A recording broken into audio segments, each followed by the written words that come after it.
Hi there, and welcome to the ITONICS Academy.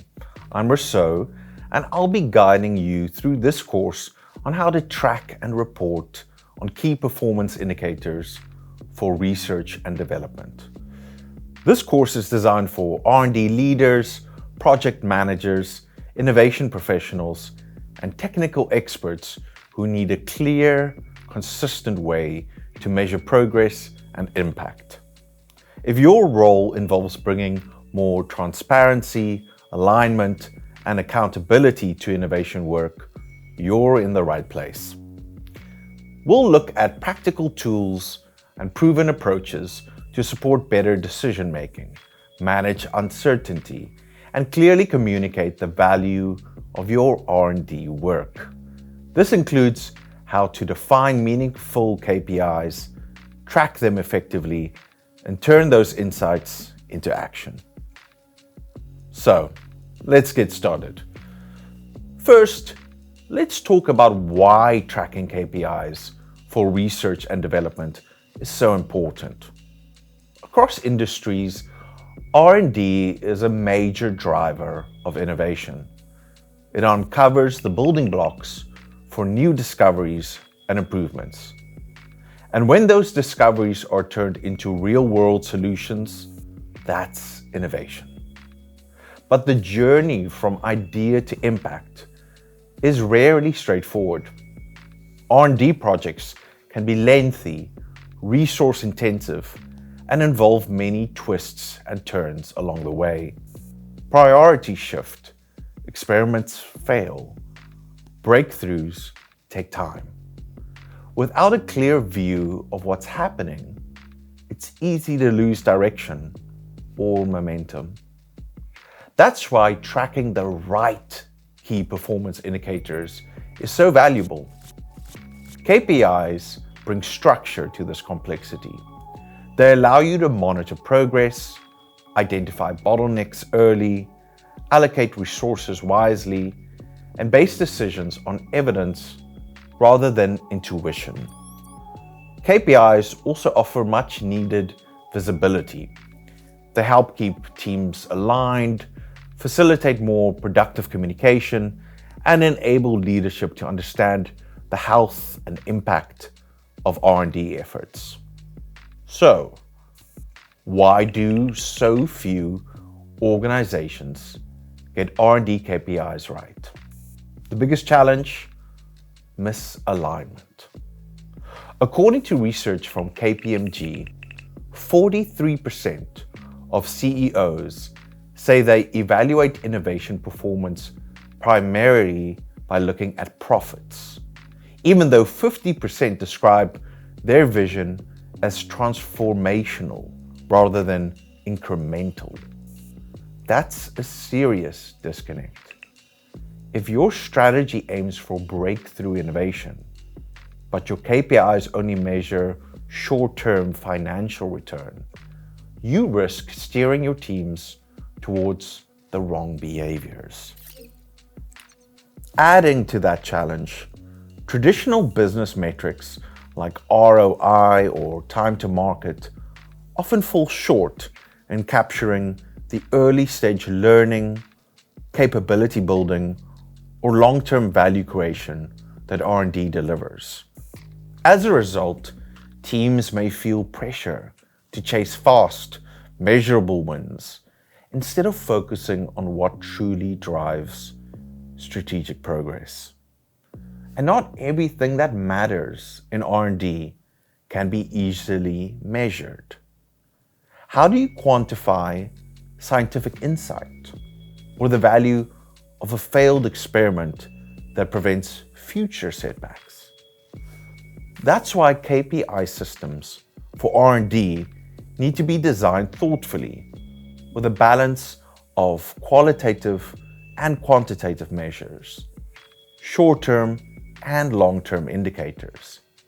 Most importantly, it should be aligned to your actual innovation goals.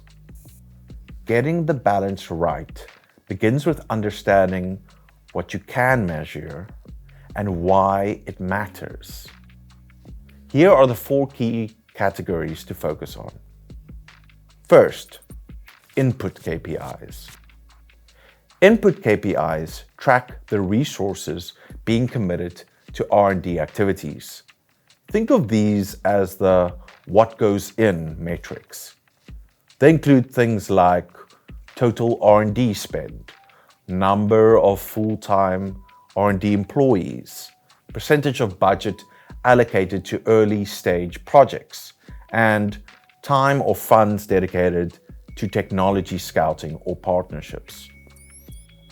These metrics are helpful for establishing benchmarks and comparing investment levels over time or across business units.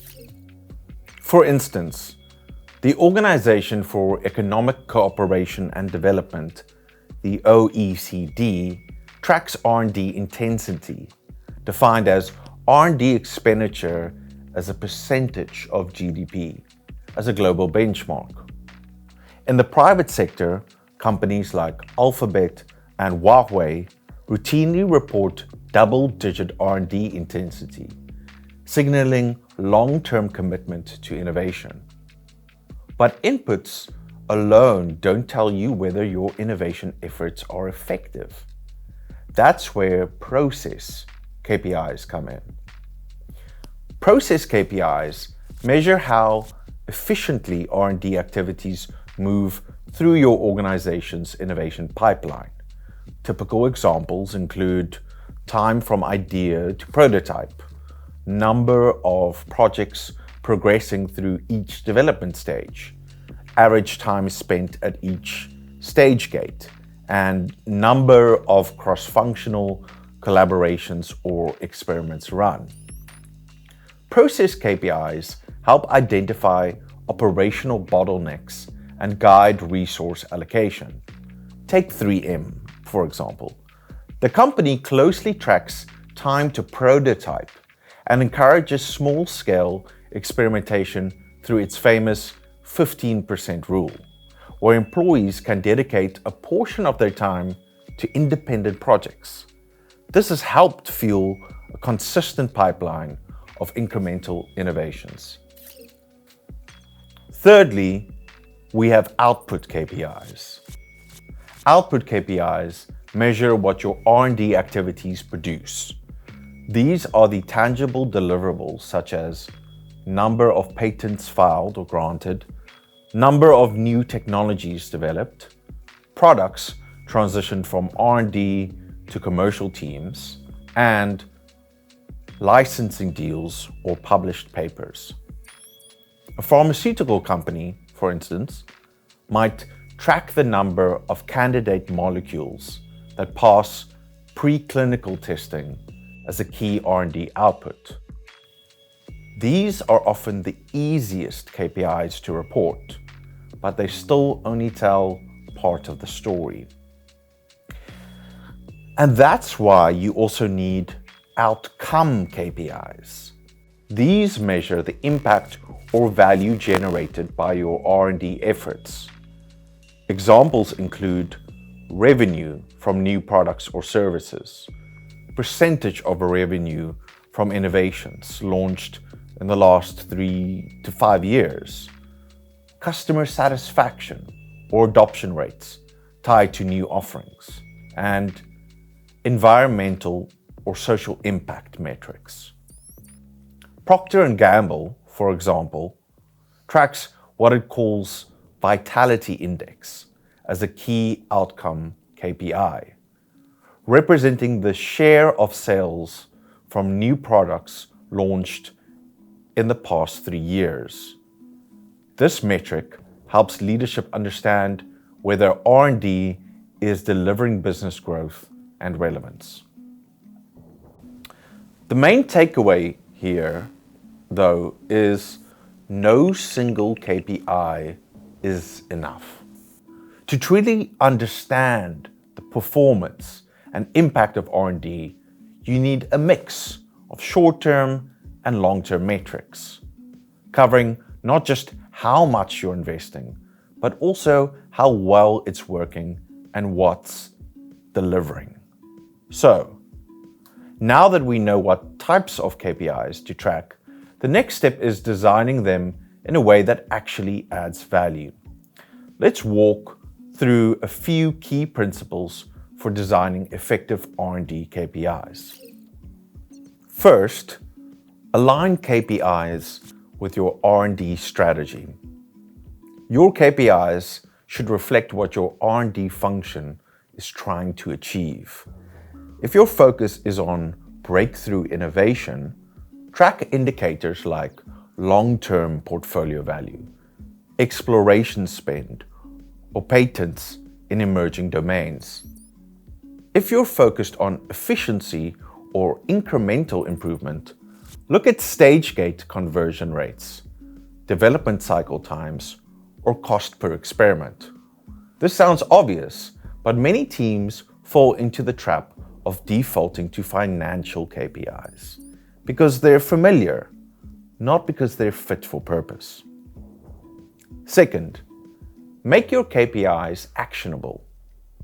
A good KPI doesn't just describe a situation, it supports a decision. Ask, what will I do differently if this number changes? If you can't answer that clearly, it's probably not a useful KPI. For example, tracking the number of patents sounds good, but does it drive a decision?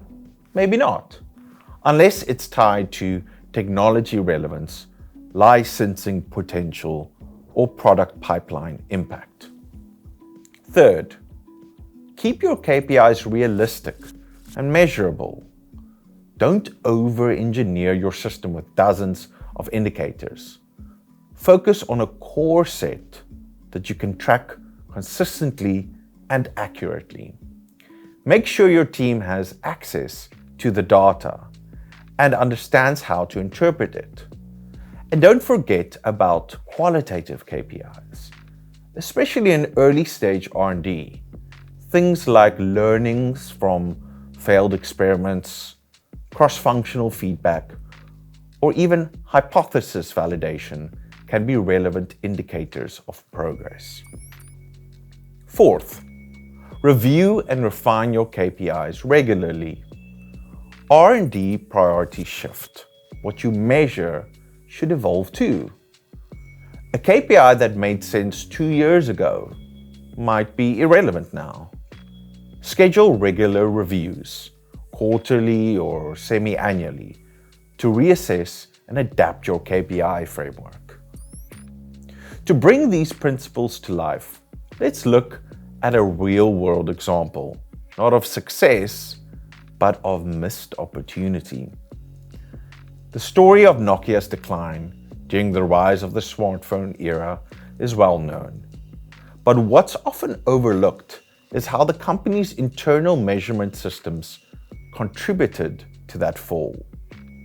Viewed through the lens of how innovation performance was tracked and what was prioritized, the picture becomes clearer. In the early 2000s, Nokia was pouring resources into R&D, far more than many of its competitors. In 2004 alone, the company invested approximately $4.6 billion, or nearly 13% of its net sales, into research and development. For context, Apple spent a tenth of this amount, which was about 6% of its net sales at the time. But here's the catch. Many of Nokia's internal KPIs were tied to engineering outputs.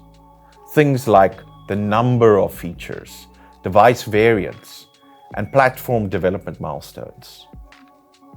What they weren't tracking effectively were factors like user experience, software integration, or speed to market, all of which became essential as smartphones reshaped consumer expectations. Internally, teams were hitting their performance targets, but they weren't building what customers actually wanted. And they weren't adapting quickly enough to shifts in the market. By the time the gap became clear, it was too late. Competitors had already taken the lead. This example from Nokia, which has since reinvented itself as a telecom and infrastructure company, illustrates the danger of misaligned or incomplete KPIs. When you focus on what's easy to measure instead of what truly matters, you risk losing sight of the bigger picture and the market itself. Now that we've covered what to track and how to design the right KPIs, the final piece is turning them into something usable, something that supports day-to-day decisions, not just quarterly reporting. Let's walk through 5 practical best practices that help you activate your KPI system and make it work across your R&D workflows, teams, and leadership conversations. Number 1, make KPIs part of everyday workflows. One of the most common mistakes? Treating KPI tracking as a separate admin task. Instead, performance indicators should live inside the same workflows your teams are already using. Let's say your team is reviewing a project during a stage gate meeting. Instead of pulling up a separate spreadsheet, use a dashboard to show KPI progress alongside project status, timelines, and comments. If time to prototype is lagging or resource usage is creeping beyond forecast, it's all there, visible, in context, and ready for discussion. Platforms like ITONICS make this easier by centralizing your projects, KPIs, tech scouting, and team discussions in one place, so performance tracking is embedded, not bolted on. Number 2, tailor KPI reporting to your audience. Not everyone needs the same level of detail. Executives want the big picture, total R&D spend, innovation to revenue ratios, portfolio health, and how the current pipeline aligns with strategic goals. But R&D project leads, they care more about cycle times, decision bottlenecks, or resource usage. The solution is to use flexible, dynamic dashboards with tools that let you apply filters and configure views. You can highlight what's most relevant for each role while keeping the data connected in a single system. That way, reporting becomes a bridge, not a burden. Number 3, use thresholds and alerts to manage risk early. One of the most powerful ways to operationalize KPIs is to set thresholds, benchmarks that indicate when something needs attention. For instance, if your average time to prototype is 6 weeks and a new initiative is entering week 9 without a prototype, that's a signal. Likewise, if a project is consuming more than 20% above budget or lagging behind on partner feedback, those are thresholds worth monitoring. If you can automate alerts or trigger review checkpoints, this allows teams to take corrective action early, before small delays snowball into costly overruns. Number 4, build learning loops into your KPI process. After a project closes, run a short retrospective. Which metrics were most useful in predicting success? Which were misleading or irrelevant? Did the KPIs encourage the behaviors you wanted, like collaboration, speed, or risk-taking? This isn't about auditing people. It's about learning as an organization. Capture those lessons centrally so they can inform your future KPI selection, templates, or project assessments. And finally, best practice number 5. Promote transparency and shared ownership. KPI systems are most effective when they're visible and accessible to everyone, not hidden in a monthly slide deck or buried in a siloed report. Make KPIs easy to find, easy to understand, and easy to talk about. With a centralized R&D management platform, you can create shared workspaces that show real-time data, connect teams and experts to specific KPIs, and ensure that everyone, from engineers to executives, see the same version of the truth. Even better, involve teams in shaping the metrics that define success. When KPIs are co-created, they're more likely to be adopted, understood, and challenged productively when needed. Before we close, here's a quick checklist to guide your implementation. Are our KPIs aligned with strategic innovation goals? Will they help drive action, not just reporting? Can we track them consistently without friction? Are we measuring both short-term indicators and long-term outcomes? Do our teams engage with them regularly and know why they matter? Remember, KPIs aren't just about measuring performance. They're intended to help you ask better questions, identify risks earlier, and course correct with confidence. And when they're integrated into daily work, tailored to real decisions, and shared transparently, they don't just track R&D, they accelerate it. If you're interested in putting these ideas into practice or seeing how centralized tracking, alerts, dashboards, and collaboration features work in real life, book a demo of the ITONICS Innovation OS with one of our experts. And for additional support, check out our other Academy courses or explore the resources available at itonics-innovation.com. Thanks for joining me in this course. I hope it's given you practical tools, new insights, and a solid foundation for managing R&D performance with clarity and confidence. Until next time, keep tracking what matters.